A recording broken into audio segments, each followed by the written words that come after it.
Hi guys.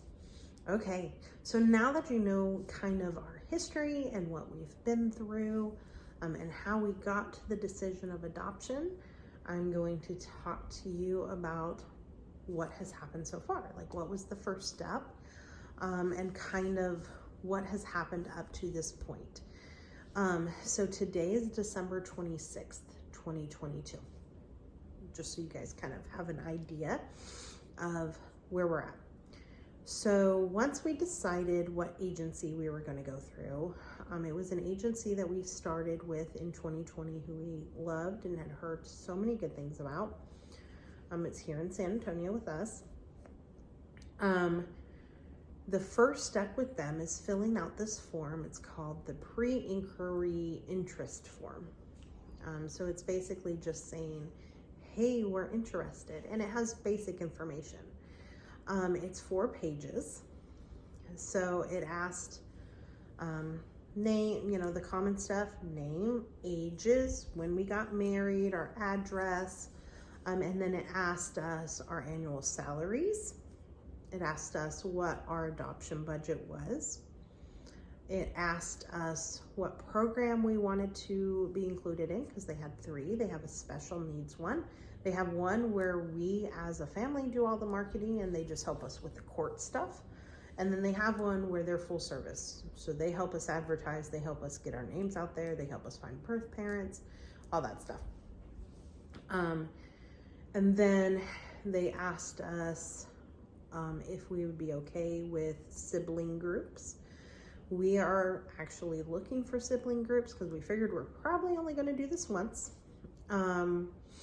So we told them we are okay with ages up to 12, so newborn to 12 years old. Any race. We listed a few special needs that we are okay with. For my concern with opening it up to all special needs is I am a special education teacher. And I am worried that if I have a really bad day at work and I'm super stressful because I'm working with a medically fragile or high needs child, that my high needs child or medically fragile child at home is not going to get the attention and the love that they need. I mean, the love they'll get, but the attention, because I'll just be drained. So there was a few that we did not list, and I told them, I'm still considering if this is for me, just based off that. Not that I don't love kids with special needs, but I just want to make sure I have the energy to help them and provide what they need. It asked us what races we were okay with, and we're okay with any race. Talked about the budget, all of that. So I emailed that in, and we paid $35. I'm gonna get real because adoption is expensive. The fees add up. So I sent in that form and the $35. Well, then the next day, they gave me a call to clarify some stuff. So we clarified a few things. And so there was a few more extra documentations that they need. So Brandon works, but he also gets disability, and I didn't know where to incorporate that. So they told me how to fix that to incorporate that. They told us that we needed to raise our budget because the average adoption with them is about $40,000. Yes, you heard me right, $40,000.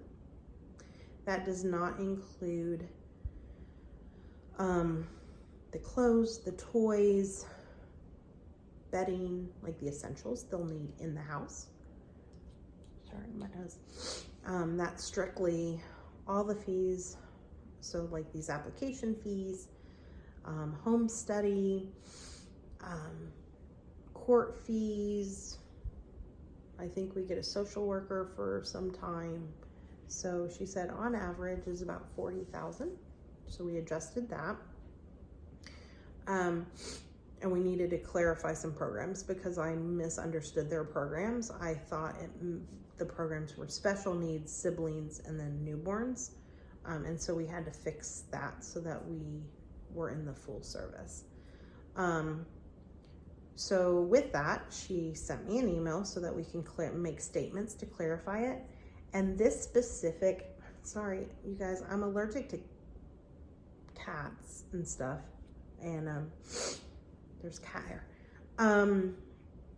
So with this agency for the full service, they only specifically work with families who have documented infertility. So there are 2 papers Brandon has to get from his doctor before she can submit it to continue. So the 2 things is, 1, he has to have a letter stating that he is sterile and 100%, he's sterile. And that will be our documented infertility. The second one is because he is receiving VA disability for PTSD, he has to have a note from his doctor stating that it is safe to have kids in the house. So once we have those 2, I scan those to our social worker, our placement coordinator, and what she will do is then submit it to the directors, and they'll glance over and go, yes, these are ideal candidates, and then we move to the next stage. So that is where we are at.